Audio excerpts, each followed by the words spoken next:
Good morning, everyone. Welcome to CafeYPanDulce. Alexa, stop. Oh, it works. But that was my favorite song. Oh, that's right, that's right, that's right. We had some new music this morning. Welcome, everyone, to today's edition of CafeYPanDulce. It's March the 6th, and we are ready to talk about important issues that face our LatinX families and our allies. So we'll get started by introducing our panelists. We'll start from this end, and then we'll work our way that end. Is that okay, ladies? That's right. I'm She Christian still got Cano. the power. I'm Christian Cano, by the way. My name's Jeff Scott, man about town, and I'm on Christian's far left today. But we look forward to our conversation. I look forward to our conversation this morning. Ruth. Next. Good morning. Buenos dias, mi gente. Good morning, everyone. This is Ruth Perez, your community advocate for the city of Charlotte. So I am happy and eager to have you and happy to have you back, Jeff. Thank you. And we have a new guest. So Yes. My name is Nadia Syrn, also known about town. I'm a Christian's friend, and I'm listening in today. Well, hopefully you'll be participating as well, but thank you for joining us, Nadia. Nadia Thank you, is Nadia. one of our neighbors here in the Oak Providence, our South Charlotte area, Yeah. so it's important to have your point of view. Thank you. I know Yes. you took some time to join us, so thank you so much. So this is about the time that we talk about our sponsors, but I have to admit that I celebrated Fat Tuesday last night, and today is Ash Wednesday, and he's guilty. I forgot to pick up our fresh batch of Pandulce, and I want to apologize to Mrs. Hadi Blau, who's our sponsor. Luckily, my family still has some from last time I picked up some of her Pandulce up. So we want to thank our Pandulce sponsor, Hadi Blau from Blau Catering. Please reach out to her at 704-805-0269. Mrs. Hadi Blau makes the most incredible Pandulce. I have been eating it, which is why I probably have gained just a little bit of weight. She's also on Facebook, Blau Catering. Thank you so much. We'll get another fresh batch for our next show. Also want to let everyone know if you're interested in sponsoring one of our future shows or one of our projects, please contact Galilili's event coordinator and talent agency corporation at 980-477-1513, 980-477-1513, or just go to our CafeYPanDulce Facebook page and you can see our wonderful ads and links to all of these wonderful sponsorships. So that takes care of all of that stuff. So as we traditionally start CafeYPanDulce, we will salute to coffee. Yeah. So salute. Salute. Well, Which I needed this morning, by the way. Salute. and I got a new cup. Oh. I just want to point out that I have Yes. a new cup. I like that. WikiLeaks. Because I support Julian Assange's work, and I support WikiLeaks' work, and he's really a political prisoner, a man who's starving to death on the floor of an embassy. So, Jeff, thank you for saying that. Explain what WikiLeaks is, Well, so we can share on our Facebook pages. Well, WikiLeaks is a publishing organization, a news organization. They're journalists, and they've taken a lot of materials that were leaked to them by insiders such as Chelsea Manning and others, and they've published some deep, dark state secrets that the country is better off for knowing, and they play a very crucial role in allowing whistleblowers to have an outlet. Well- and also, as you know, during the 2016 election, they released a lot of Some things about the DNC, About the DNC, right. in which we had some turnover and stuff. Right. Which you know, that's a show that I think we can have. But there are That's some right, there are yes. some people who believe WikiLeaks is really just a Russian propaganda machine. Some people So- believe I'm just a Russian propaganda machine. You are. Boris Badenov. Well. I don't even That was our educational minute, guys. So, today's topic is opioids, the role that Big Pharma has played with our opioid crisis, if they have played a role. And also we're going to talk very briefly about immigration, because that's once and again in the news That's still and going so on. forth. So Ruth, since you are one of our advocates in the Latinx community and you're involved in so many things, can you give us a brief update on what's going on with the immigration, ICE raids, and has the ICE mayor raids? finally said something and so forth? Oh Lord, now you put me on the spot. By the way, I'm always right. I'm on the right side.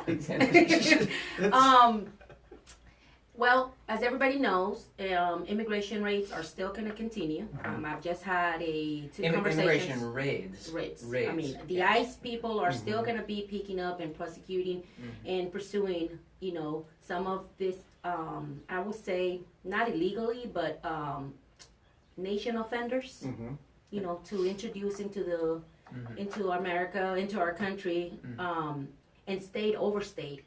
You know, so people who have overstayed visa, their visa, right? They probably have. I have one case that was reached to me yesterday, a DWI, and it was actually the son that had the DWI, but the car was registered under the son, so the father got picked up. Oh wow! So this is something that we are advocating that we have to stop. Why should our good people paying for the bad people?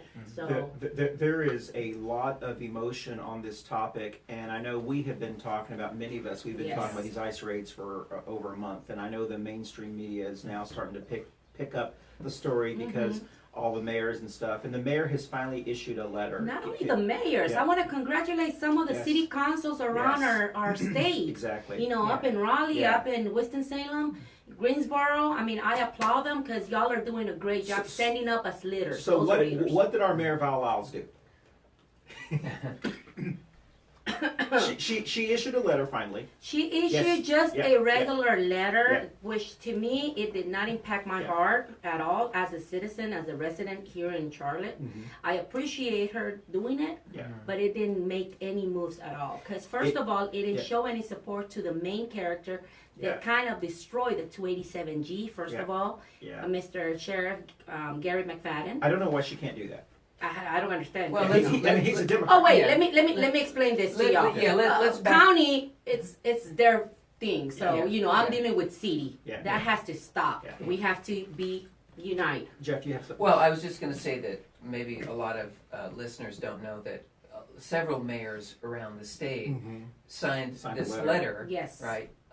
And they are really backing up the efforts of sheriffs like McFadden. Their sheriffs as well. Their sheriffs as well, who have ended this agreement whereby, you know, they don't allow ICE to come in like they came in the past into and prisons, arrest people and basically scare people and intimidate people from, and that's got some repercussions. I know I saw in my Facebook or Twitter feed a little video clip of some coverage of McFadden and talking about, you know, why this is a problem, why this is a problem for law enforcement. Intimidating and preventing them to resolve crimes. That's right. So it feels to me, and I'm interested in your opinion on this, it feels to me like ICE, through the DHS, is really operating a kind of shakedown. They're saying that we couldn't you didn't let us do this the way we wanted to do it.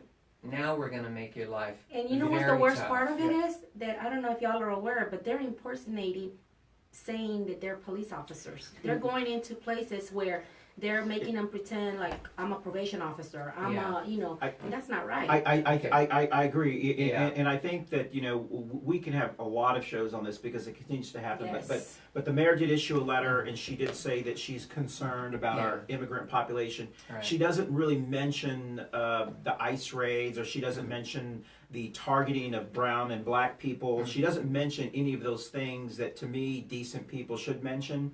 And then it turns out that everyone keeps asking each other, why isn't she doing anything? Well, it turns out she's been appointed by President Trump to some advisory council. So maybe she's afraid to upset President Trump. I'm not sure if she understands that she works for the citizens of Charlotte, not for President Trump. All these accolades that she gets, it's wonderful things, and she can put that on her mantle. But at the end of the day, she's the mayor of Charlotte, and we still need to hear from her. Well, we gotta understand as people also, as a community, that she's probably already sensing that she will not be able to run for a re-election. Well, she's gonna run. She's gonna run. She'll probably not win She's it. gonna run. So she's kind of building up her own little what she's gonna do afterwards. I agree. And that's what I'm looking at. Yeah, I've said that before that I do. You have something you want to add? I was going to say, unless she colludes with Russia. Well, that's a good point. And we will talk about that because you do have some insight. I'll alert my paymasters. just for those who are not aware, Nadia, tell us, you are actually a Russian American. Yes. Is that correct? Yes. So yes, and so we. Can I call you Natasha? Can I call you Natasha? No. So Nadia, you're Russian American, and you have obviously you're American, like all of us, and this was we weren't going to talk about this, but all this stuff that we have been hearing about Russia and things like how is that affecting? Do you have any opinion on what we're all saying about that? Yes, as Putin watches through our microwave. Yeah. The all-powerful Yes. Putin. I am Russian American. I moved to the States when I was 7 in 91. It was the break of the Soviet Union. Okay. So, but my opinion on this is we really need to move on from it. Like, I feel like there's so much energy that we put, trying to figure it out. Like, that's enough, we have Trump there, he's there now for the moment, and like, let's, if we need to change some things, let's change them. I think Russia stopped talking about this a long time ago. Yeah. I would hear imagine this in that the Russia. news every day. Well, I would imagine that Russia are. We're generalizing, but I would imagine they're kind of just laughing that we're still so obsessed with that. I would assume so. Yeah. They're like, they're still, I mean, it's not about, even in the news anymore, but here it's like there's bigger problems. That's right. Yeah, and I've been following this story from the beginning, and I'm not going to bore everyone with the gory details of it, but we have come to the end of it because the Mueller report's coming out, and it's not going to show anything other than sort of the no collusion, collusion, conspiracy, and stuff like that. So, so the worst of it, the worst fears that everybody had at the beginning, are just completely unfounded. Now, I've got very close friends who strongly disagree with me on this point. That there's going to be, just wait. There's going to be more stuff. There's obstruction. There's lying. There's all this stuff, and so the Democrats in the Congress now. Are justified that they're opening these investigations, and the saying in legal circles is, well, you can indict a ham sandwich, right? Yeah. And so that's what it feels like to me, that they're just sort of doubling down and they want to go after for political purposes. But if we had our stand-in conservative Fudd here today, who I spoke with last night. That's right. So hey Fudd, he would probably be in agreement with me on this, and. Again, I count myself as kind of neutral about Trump. Maybe he did it, maybe he didn't. It just seems to me like it's a little crazy derangement going after him and following all these paths and spending all this money and doing all these investigations. And then at the end, you really don't have a lot to show for it. But if you go back and look at what the FBI was doing or what they were saying, were they like talking themselves into this thing or not? The media, has a big or maybe part they of were it. disguising or just kind of creating that to kind of call someone's attention to not pay attention to what he really is doing. Yeah, I agree, and I was listening to President Trump yesterday when they told him that the Congress is subpoenaing records and so forth, and he basically said that that they're harassing the president and so forth, and I think we all have to understand that there is a little bit of politics, probably a lot of politics involved, but at the same time, we wouldn't be in this situation if President Trump wasn't so arrogant. Correct. If he had just been a decent president, people wouldn't be so obsessed about bringing him down. So when he says all they care about is bringing me down, of course they do. When you're a dick, they're gonna want to bring you down. Oh well, hey, we're not on national stage. When you're as arrogant as that, and as everyone knows, I am a full. What do you call it? Equal opportunity dick caller. So I call Republicans and Democrats for what they are. So I agree. I think we've been talking about so much about Russia that it is unfortunate. But it's interesting to get your feedback. But we need to talk very briefly about opioids. The reason I wanted to talk about this is obviously because it's a very serious issue, but also because I am a member of NORML who is trying to end the prohibition of cannabis and As am I. yes, as are you, and that's how we met at That's one of right. the normal events. And we had a gentleman, Sean Tolliver, with on the board of directors for Normal Charlotte, was here telling us about some interesting how we're moving and so forth. And you and I had lunch with another neighbor of ours, Ari, on Sunday, and we talked about the opioid epidemic and the role of Big Pharma. And the scenario that I had said is, you know, wouldn't it be interesting for us to say, you know, there is this thing or this person that sells this narcotic to us, and they have a distribution center, and this. And I would describe it like a drug dealer, but then I said, and the name of that person is Eli Lilly. You know, or whatever. Right. So there, in my view, there's not that much difference in the organizational structure of Big Pharma and drug dealers. Oh yeah. And so Ari brought up the fact, and we had this conversation, that one of the reasons that we have this opioid epidemic is because they pushed this product on people like drug dealers do to get them hooked, and then they're hooked, and then we banned the doctors from prescribing it, and they have no other option to go except the street. Yeah. So let's talk very briefly about opioids and how you feel about the opioid epidemic. Who wants to start? But Well, we got our director has we promised our Right. director today that we're going to keep our conversations very short and Right, sweet. and we can keep this Sure. tight because I do believe that what we have now is sort of a what's called a tapering problem, which is affecting the people who are involved in pain management. So people who are trying to manage their pain, and then and doctors who are trying to provide pain patients with the right prescriptions. That relationship is breaking apart because of the CDC guidelines about what exactly they can give to people, and then those people in turn. I don't know if you know any pain patients, but it's very difficult. I'm a member of a internet group or You a mentioned Facebook you mentioned group. that, And you couple can find weeks ago, this. It's mostly for people who do actually suffer some pain. I've got some mild chronic pain, but not nearly on the scale that we're talking about here. And that's the Don't Punish Pain. It's a national group. No, it's just called Don't Punish Pain. And if you're watching this and you're experiencing pain and you don't know what the issues are, and you don't know what's happening with your prescriptions or why your doctor is telling you you can't get something that you got in the past, that is the place to go. Perfect, yeah. They're organized. They're angry. They're doing rallies, or certainly rallies around the state. I heard just before I came in this morning, I heard there was a rally yesterday in Las Vegas with a lot of celebrities, and it was a simulcast. Of course, the Cano Institute in Washington, D.C. will be having a live streaming conference next week on this, and they're going to be talking about pain management and the effect on doctors. Okay. And, So and you know what? It caught my attention that the biggest problem here is that the doctors are not getting educated, first of all, in analyzing the pain of a patient. They just go out and prescribe whatever is out in the market, whatever they think it's really good, because I've done it, I've gone through it, my mother has gone through it. So it's very, very, I mean, you walk into there, you get consult, and then all of a sudden he just gives you hydrocodone. And doesn't explain to you that it's very addictive, that it's gonna, you know, you don't, some of these patients might not need that type of high level of narcotics.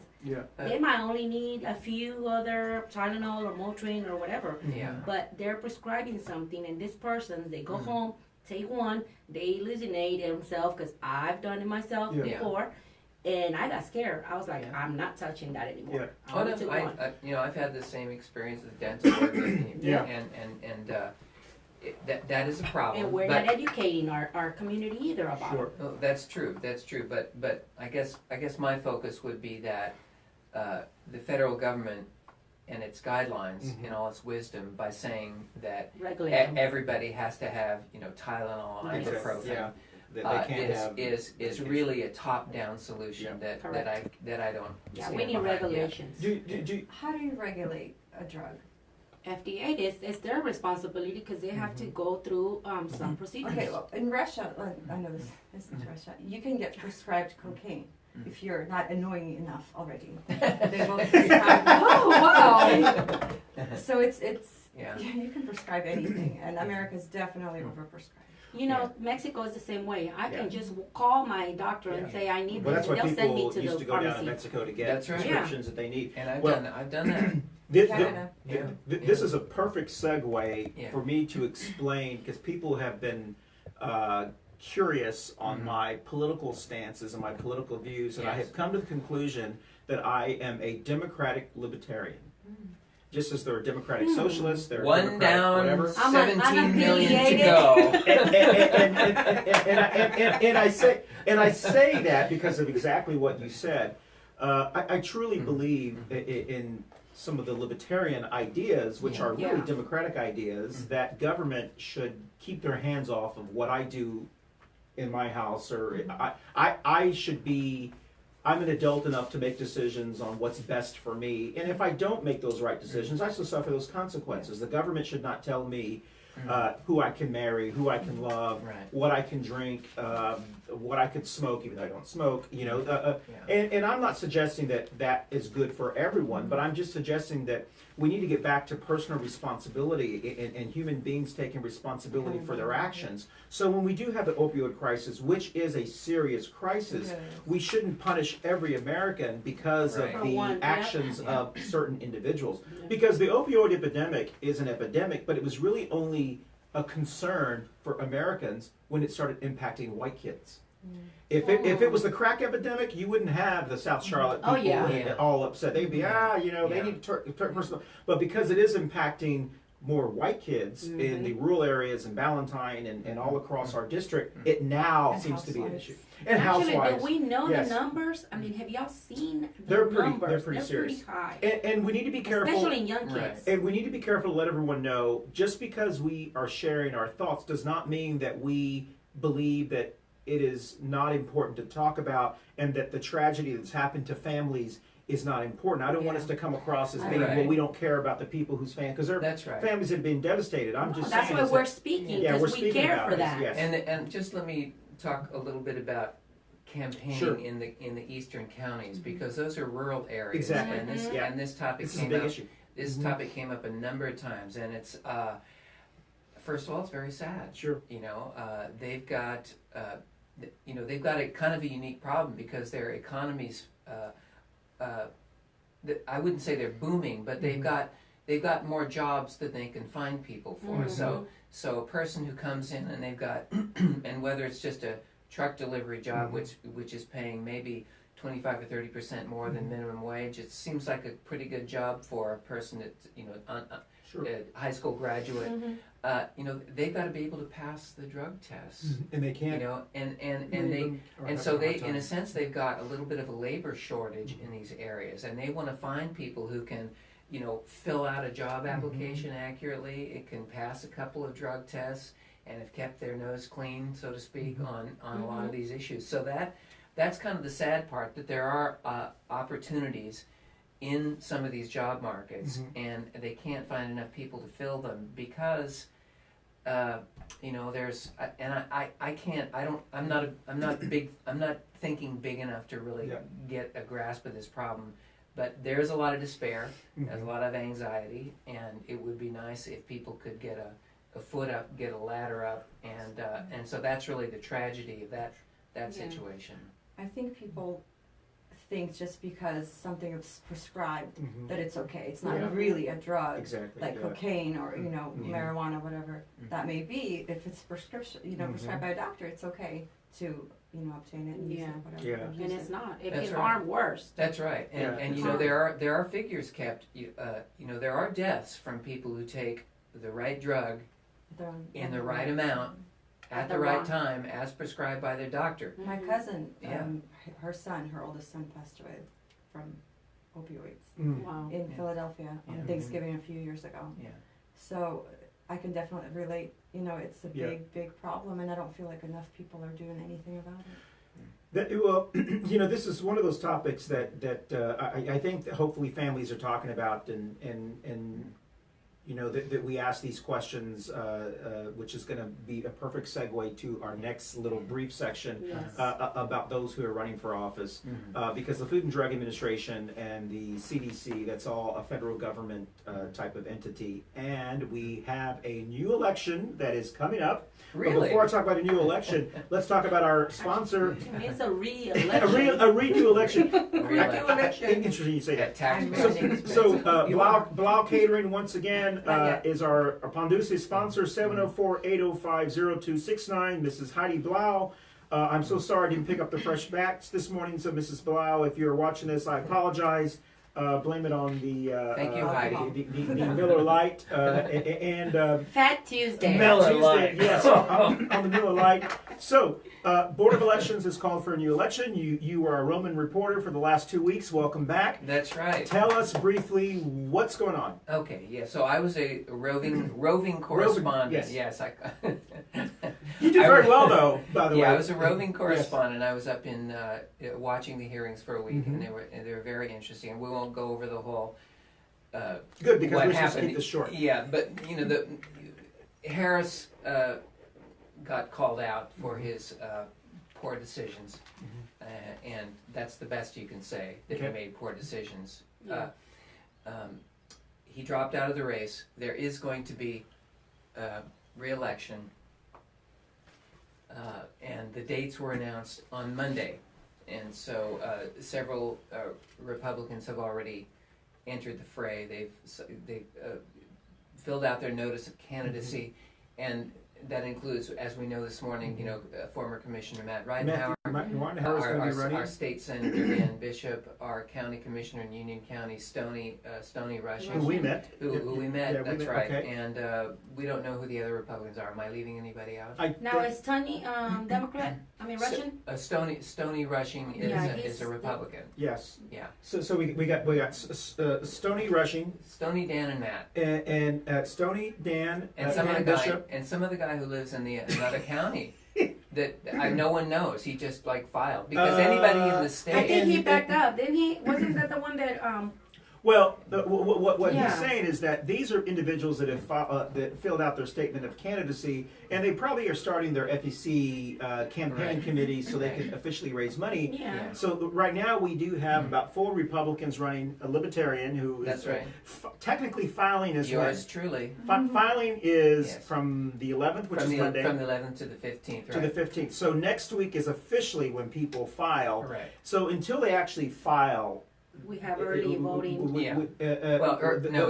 It's getting a notice of your candidacy at your local board of elections, and then sending that or delivering it to Raleigh during that week. Now, the confusing part of this is that this week there was also filing for District 3, which is Walter Jones' seat. So we're going to have 2 elections. We're going to have 2 elections.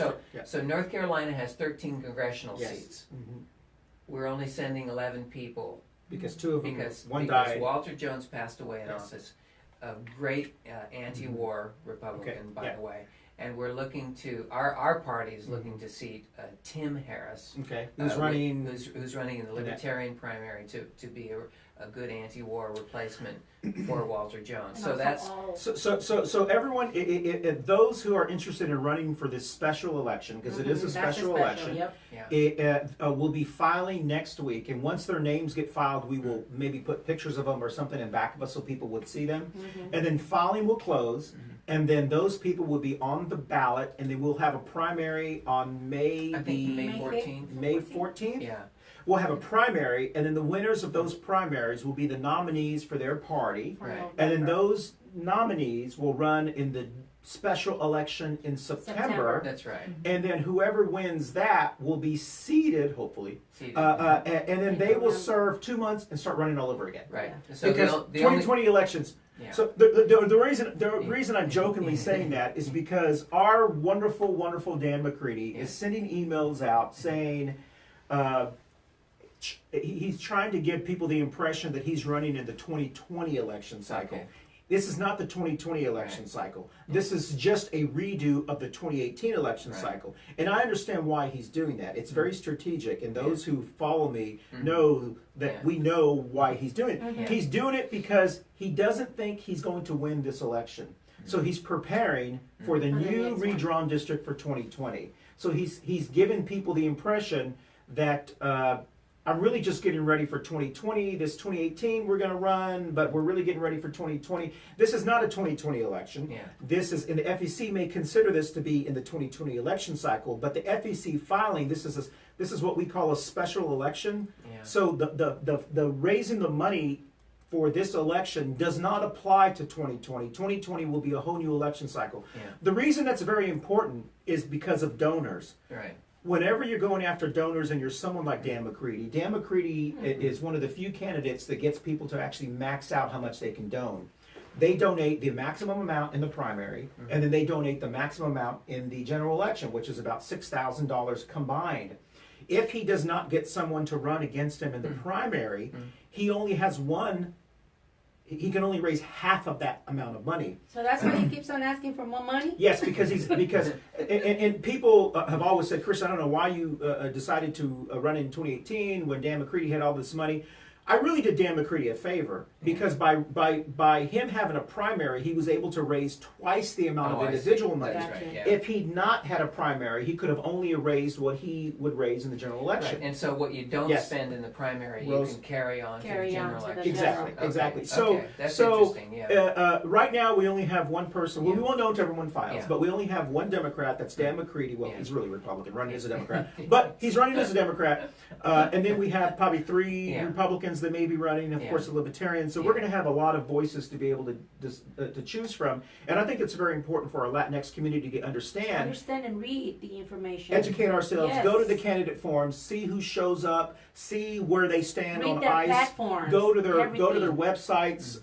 And I've said this before. We had the conversation where I went to the Union County County Commission meeting. Because they had this thing with Shame on you, you didn't take me. Well, I'm sorry about that. It was kind of a last minute thing, and Jeff was there, and we ran into Stoney, and we said hello to him, and I jokingly said, "Oh my God!" And when I take this picture with you, people are going to say, "Oh, this is." You became a Republican now. Oh my!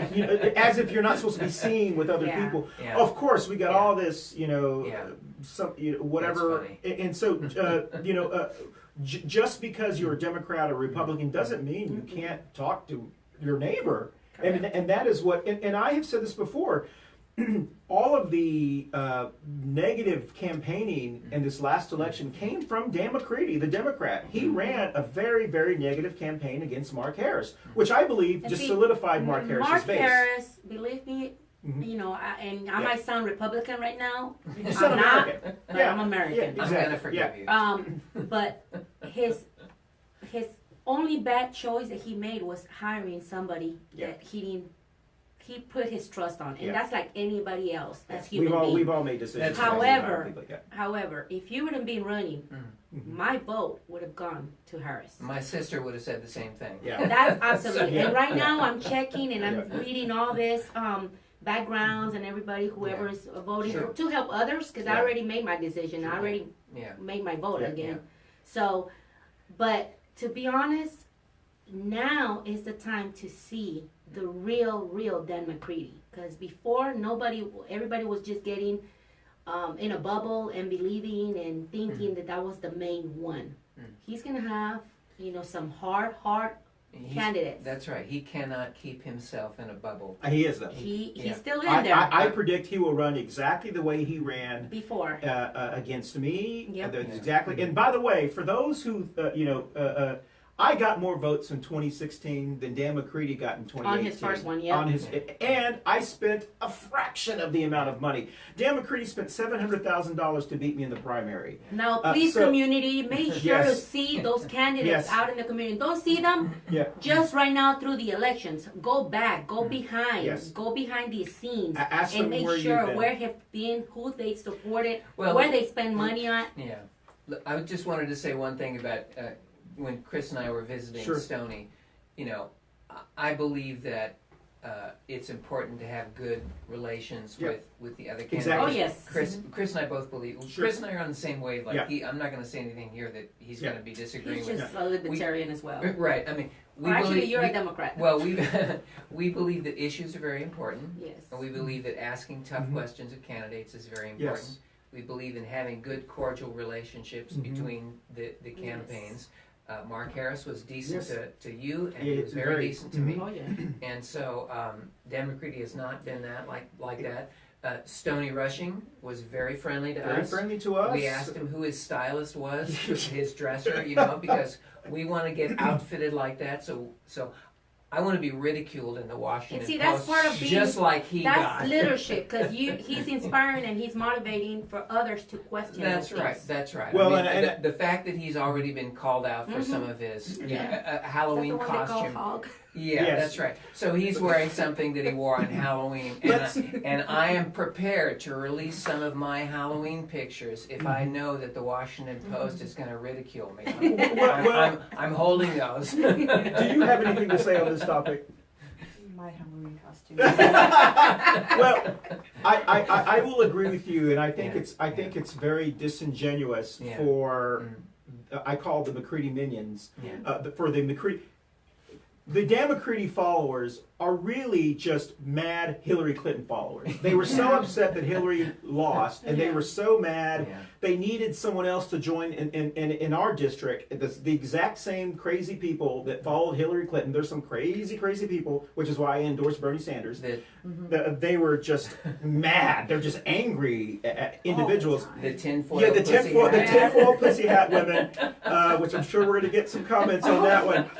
But they just went from Hillary Clinton to Dan McCready, and the reason I say that is because they still to this day can't tell me why they like Dan McCready. All they tell you is they don't like Trump, they don't like Harris, they don't like me, they don't like Stoney, they don't like. They'll come up with why they don't like Matthew. Well, my they don't like my whatever. most important question to me, Yeah. I don't care about y'all, Yeah. to me, where has Dan McCready ever seated at a board or a committee or yeah. something in the community? Don't tell me back over there in the Army or whatever, So- Navy, so Air Force. I don't Marines. care about that. No. Ruth, I'm a Marine. Ruth, be assured, part of my social media strategy for those people who haven't figured this out yet is simply to reply to his tweets and his Facebook Exactly. posts and say, basically, where is Dan? Where He'll- were you? he'll block you. Why aren't you talking to voters? Why aren't you?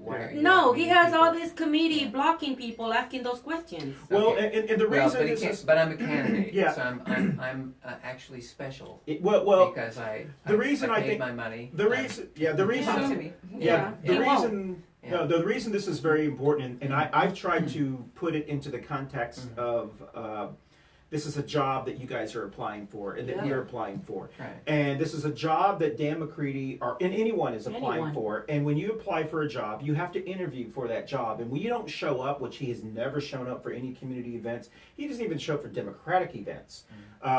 When you don't show up for those interviews, it's very difficult for you to think that we're going to hire you for that job. Because if you don't, that's a reflection of how you're going to perform when you get the job. And if Dan McCready can't be friendly or kind to me, or to you, or to Mark Harris, or to whatever, what's he going to do in Congress? You can only be a spoiled brat Bring so his long. We don't need a spoiled brat in Congress. We need someone who has the ability to swallow your pride and say, This is what we listen to gotta what do. I have to say, Yeah. and so forth. And Dan McCready has not shown that maturity. Now, I understand that he's got followers, but Dan McCready has never held a real. Yes, being a Marine is a very important job, and I understand that. But Dan McCready has never held a job like Trump. They're very similar, where he has had to compromise. And when you grow up a privileged kid in South Charlotte, and that's one of the reasons he was so upset at me during that debate when I challenged him. He's not used to people challenging him. So can you imagine, which I'm looking forward to, if he actually shows up to some of these events and Stoney calls him and says, "Hey, why did you go to Disneyland or Disney World instead of asking for a recount? Why don't you own a television? Why don't you watch?" That's kind of crazy. I mean, for some, I know you said get off the grid. That's good. Yeah. But my goodness gracious. Off the grid is fine. Yeah, I mean, I'm okay with that. But in order for you Well, to just get off the grid, imagine- you have to be on the grid a little bit. But just imagine, Mark Harris was charge, and and Yes. he was not asked to dismiss or to step down. Yeah. He decided not to run because of his health problem. That's true. What would have happened if he would have just called a recount? If he would have said, okay, let's If Dan McCready had asked for a recount, it would we have would changed have everything. we would have found the absentee. In my view, if Dan McCready Yeah. had just asked for a recount, we would have found the absentee balloting because he would have had people there sitting watching the Sitting recount. right They there. would have seen the absentee ballots. Yep. So Dan McCready is just as much, if not even more, to blame. Dan McCready didn't even campaign in Blaine County, didn't campaign in Robinson County, but Yeah. that's Okay. Well, let me get to. Let's move forward. Yes. Yeah. Let me just wrap this point up because I actually am not as hard on McCready in the campaign as you both are.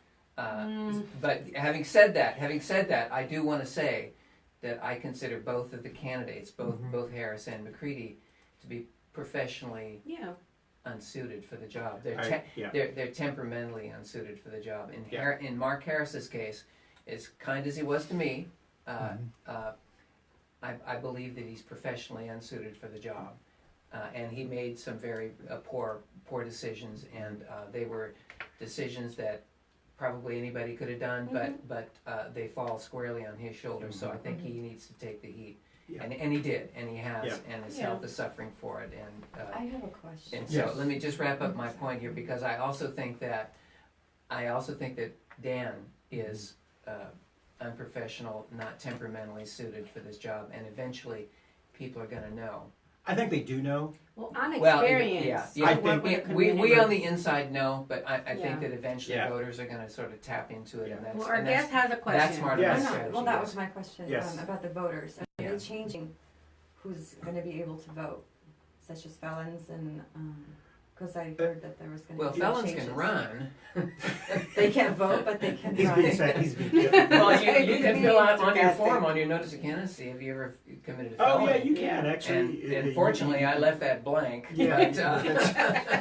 But people do it. You know. I think they're. That's a great question. Yeah, Maybe that we should is. ask We should. some Or of the the individuals. elections or We somebody. hope to have. I think in 2 weeks we're going to have a show that is about the county elections. The Mecklenburg County Republican Party is having their election either this Saturday or the next Saturday, and they're going to elect hopefully their new chairperson of the Republican Party. I hope John Powell wins that election because they definitely need somebody to steer them in the right direction. Yes. And then our I like Democratic Party is going to have a county convention on the 23rd, which is I think in whatever Saturday that is. So And I Goodwin and never changing. and Goodwin. well, that's the state. He won the state, and Oh, yeah. we're stuck with him for 2 more years. Okay. So hopefully we'll get a new Democratic. I believe that. Chair. Yes, I think Jane Whitley. So Jane's leaving. Well, she's running, but we've got a very qualified individual who's applying for that job.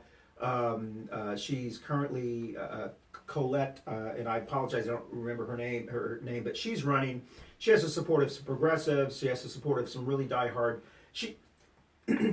It's a job. Yeah. It's not a paid You gotta be job, open. but it's a job. Yes. And Jane Whitley just does not have the skill No, set you to gotta be represent open anyone. to the entire community. Yeah, and Jane Whitley is not. Jane Whitley is about Jane Whitley, and we've got to replace Jane Whitley, and I think we will. So I will be there, even though I can't vote because I was not. Right. I'm banned You're from banned. the. From the committee. Well, that's Another show. Yeah, that's another show. Let's jump. I will be there. I will be supporting people. Good. I will make sure that our voices are heard. And then if Jane Whitley runs, then we've got another 2 more years of just craziness. That in our doesn't mean that Democratic if she Party. runs, that doesn't mean that she'll win. I mean. I hope she doesn't win, and we're going to do our best to make sure she doesn't. So win. let me say Yes. that there is a third party. Yes, I'm sorry. convention- And the Libertarian third party convention. Yes. It's March 23rd. It's Okay. at the chapter room at Tacomac. So the which same is day in, that the Democratic Piedmont Road Party- in South. Yeah, it's Yes. same day. Yes. And ours is usually pretty short. You know, Yeah. we've got a sort of a skeleton executive committee, but we usually have a good time. Okay. And Tacomac? get through our bylaws. Yeah. The Tacomac, the chapter room upstairs, which is a nice. Where little we had Yeah, where we had our the yeah, that's right. Where y'all Our- had that. Our Okay. debate, yeah. So that's a good location, plenty of parking. Please come and You do have to be a registered libertarian to vote. Yeah. Yes. But not to attend. But not to attend. If you would Okay. like to attend as a guest, yeah, I think So I you can do show that. up Okay. just to show support. Yes. Yeah, and I'm a chair of the Libertarian Party. Awesome. Of the executive committee. I don't think anybody's going to run against me, but I- in case there are challengers, I will defeat you. Well, we do have to make an announcement, and we need to. There is a staff job opportunity. If you are a carpenter, or if you know a carpenter, please call 980-477-1513. 1573. 1573, 1513. 1513. There is a job for anyone who is a carpenter or knows someone who's a carpenter. There is a staff job opportunity. And also go to our Facebook page. There's another opportunity, I think, for a mechanic on there. So there are jobs out there. So please pass it along to your neighbors. We're running, we actually started late, but we're going to, we still got a little bit of time. Immigration.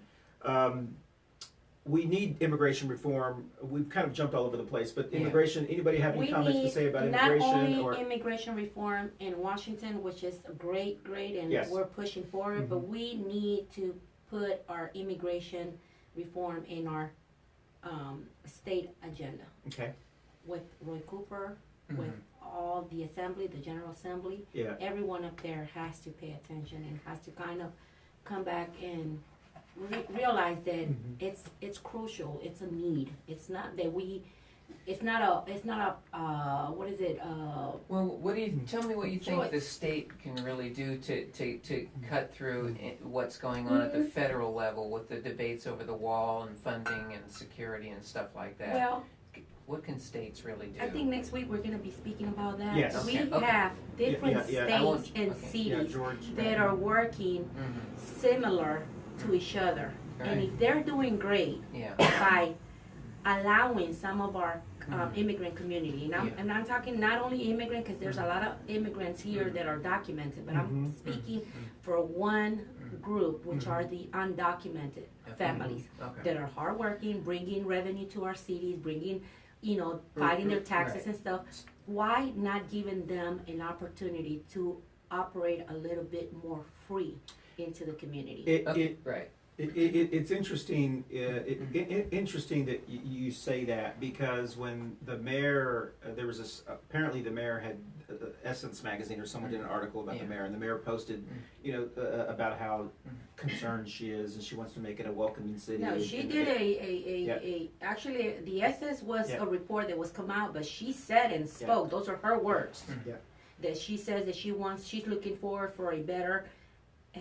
What is it? Well, Equity? Welcoming, yeah. And So I guess my question is, what are the actual concrete things that a city can do? I mean, we've got like to fight for a privilege of returning their driving privileges that will actually so take away driver's licenses, a lot of right, our yeah, paying also through Right. insurance, right, hit and runs, yeah, make a less load for the CMPD to okay, track down, Yeah. if you're in a car accident and then you Yeah. just bump into someone and Yeah. just decide to run away. right, That will kind of elevate and kind of drop a lot of the crimes going on. There is, that is, I talked about that in 2016, about how we needed immigration reform that could bring people out from the shadows, that we needed to give them driver's licenses so that Yes. way they can drive We can legally. track if them they- down, we can and track that's going to them for bring more security money and as safety. well. But interesting, whenever we say those kind of things, those are things that just sound logical. But whenever we say those things, you have those few individuals that, and you can see them on social media. You can see them planning. Those illegals. They need to go back to their country. This. We have 11 Yeah. states throughout our nation Yeah. that provide driver license to their undocumented. I still have never heard I've never heard a decent argument other than those illegals, that term, which is Yeah. kind of racist, but Yeah. that's how Yeah. certain individuals describe people. I've never heard an argument on how is that undocumented American hurting you and your family, and why is it your business? is your and I say this, and this is about personal responsibility. You know, they're taking our jobs. Well, then why don't you just get your skill set better so you can apply for a better job? And what does that mean? How does that speak to you that an undocumented American can come here and take your job? Are you that shitty of a worker? You know what the hardest part is? Yeah. Undocumented people Yes. are buying Yeah. $300,000 homes. Yes, they are. Undocumented, Yes. but proving that they've been working, Yes. paying their taxes, Yes. because you know they have to go through Yeah. all that Right. in order to get a loan. Yeah. And Americans, It's very difficult it's to do that. very hard Yes. to own a house. It's I very hard. just It's think very, it's even hard for people who lived here. For a long Undocumented time. people It's open become- businesses because they want to make sure and show their productivity. Yeah. Americans get mad. Productivity. Yeah, Yeah. productivity. Yeah. And Americans get mad because they open a bakery and Well- they're making money. Yeah. But hello, what are you doing? No, I totally agree. The entrepreneurial spirit Yeah. of immigrants and people who come here looking for better opportunity, we absolutely have to applaud And that. also I mean, something that's that we a have to wonderful educate thing. our not just the community but everyone, city leaders and stuff. Not all undocumented people are just Mexicans. Yes. We have Europe. We have Russians. But those We are the have- ones that seem to be more embraced. Well, they also overstay Not with their Russians. visas. Not Russians. That's right.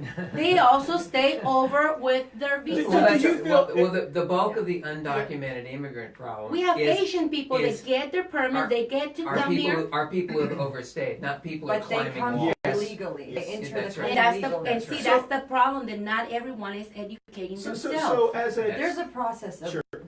moving into a Yes. different country, but we have an ocean between us. So Yeah. we have to move here legally. That's why. Mhm. Well, my family undocumented came because legally. because their visa expired. yeah. Yeah. Student visa or whatnot. Yeah. My ex-husband. That's how he was. That's when I met him. Mhm. He overstayed his visa. Oh, I don't know if I can say that. Well, But- we didn't say his name, so that's. So I feel like it's easier to yeah. attack people who run across the border, go under in tunnels, whatever that may Yeah. See, be. there's a minimal amount of people running through the tunnel or the thing. The major thing is if they start checking people come here with visa. Mhm. My family immigrated from Nicaragua. We came legally. And then my mother had to stay here over a time period, and then she legalized herself. I think, the way I knew the law to be was if you entered the country legally, even if your visa expired, you can still file and stay. Yeah, It's So- only those that entered illegally that they want but see, out. that's the major problem right now going on. That's why we have so many undocumented community, because they have the choice to process their paperwork. However, the fees are outrageous.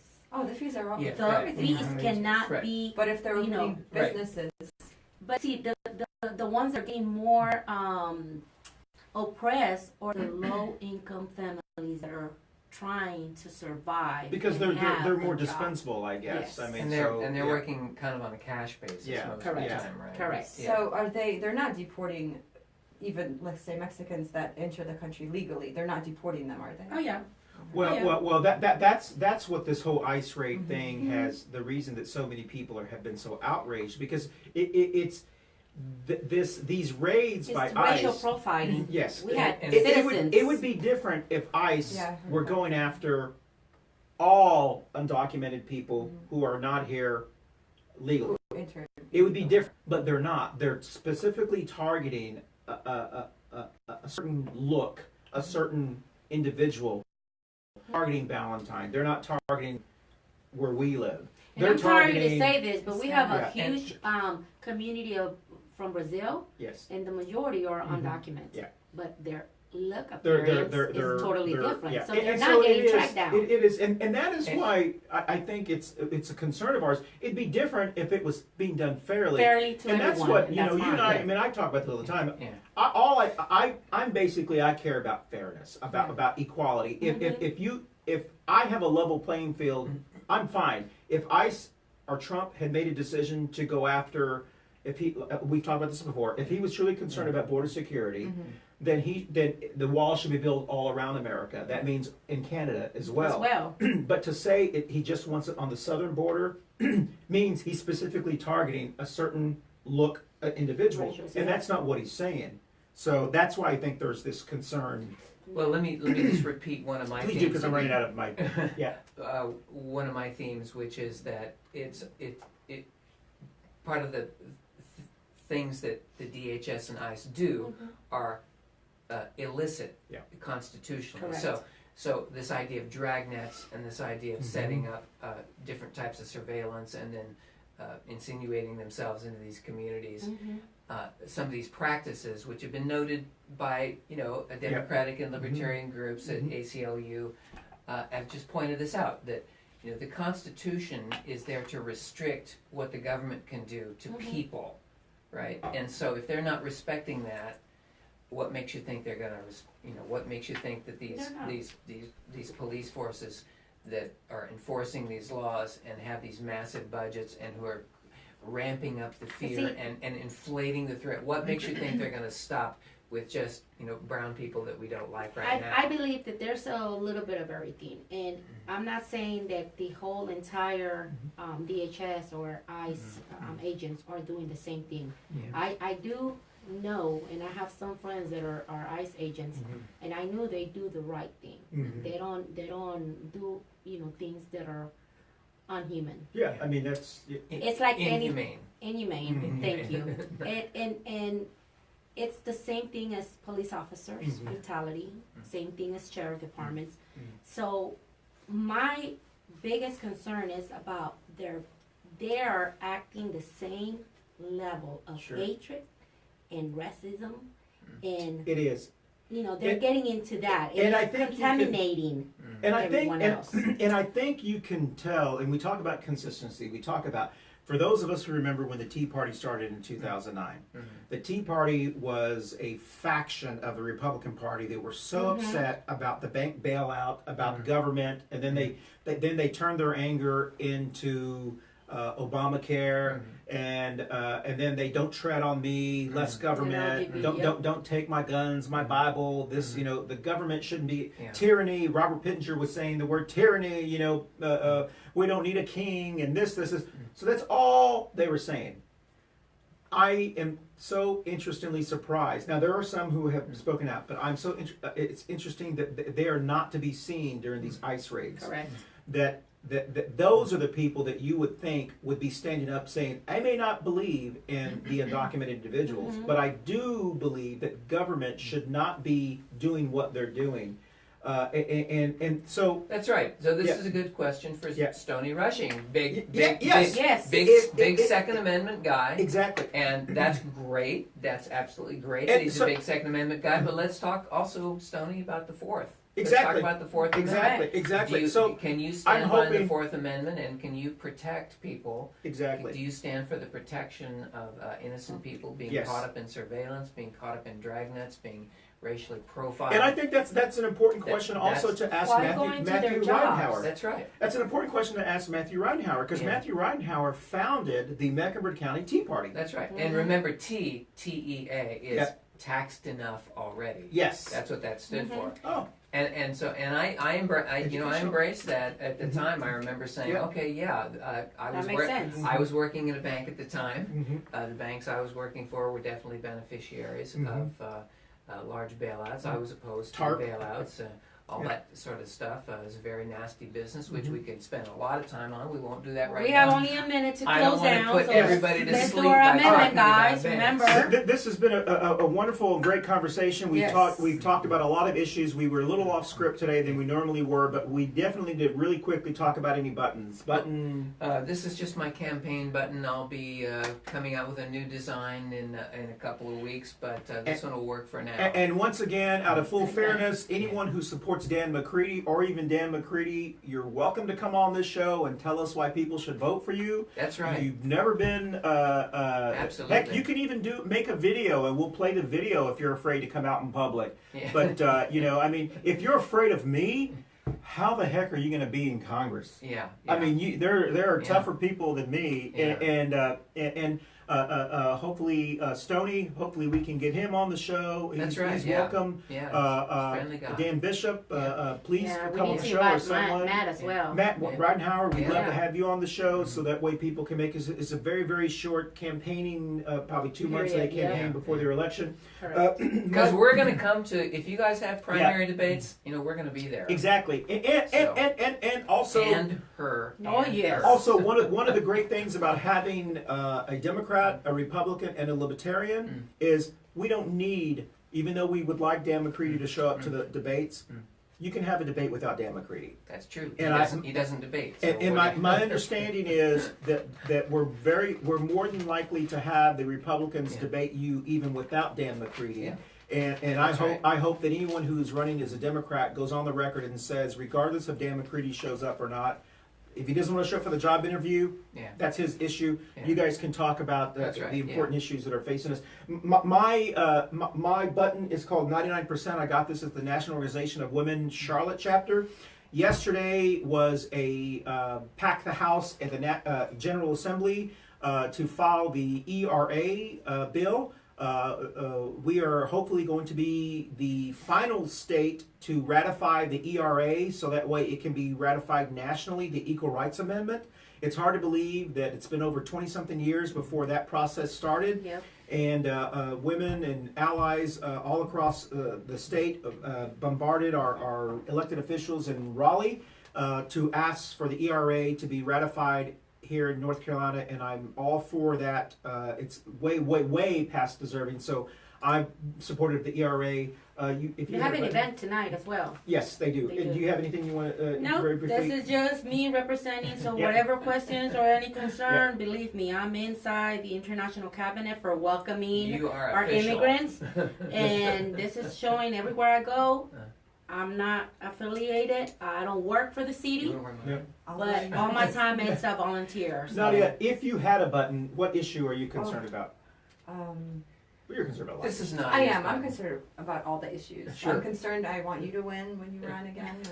And We'll That is see. over your We'll face, cross. Well, you know, we talked about this Yeah. before. Yeah. I had said that I was not running this special Yes. election. That the voters made it in our current district. The voters made the determination they would rather have someone like Dan McCready be the face of our Democratic Party than someone who's a real Democrat. Mm-hmm. So that's a decision that our voters have made. Even though I did get more votes than Dan Oh, yeah. McCready, and I do 2016. believe that I could beat a Republican. Can't raise the money as Dan McCready, but I think at the end of the day, it's about who can get the votes. With our new district, because it's going to be redistricts, Yes. I do think it would be more advantageous to someone who is a real Democrat and talks about Democratic issues. And so, we're focusing on 2020. But filing doesn't end till next Friday. Who knows? I might file just for the heck of it. I want to thank our sponsors once again, Blau Catering, 704-805-0269. Heidi Blau, thank you so much. Kylie Lily's event coordinator and talent agency for anyone who wants to sponsor our show or any of our projects, 980-477-1513, or if you're looking for the carpenter job or the mechanic job, those are two postings that will be on our Facebook page. We do need to read our constitutional quote of the week, Yes. which is, I believe, Number 11. Amendment 11. I don't know if you Amendment have 11. I have one. I don't Yeah. have one. That's fine. You have it. I have it. Yeah, she doesn't have her glasses. It's on her Okay. roll. You want to read that, Mr. Scholar? Amendment I like your glasses. 11. Yeah, I don't have my reading glasses here.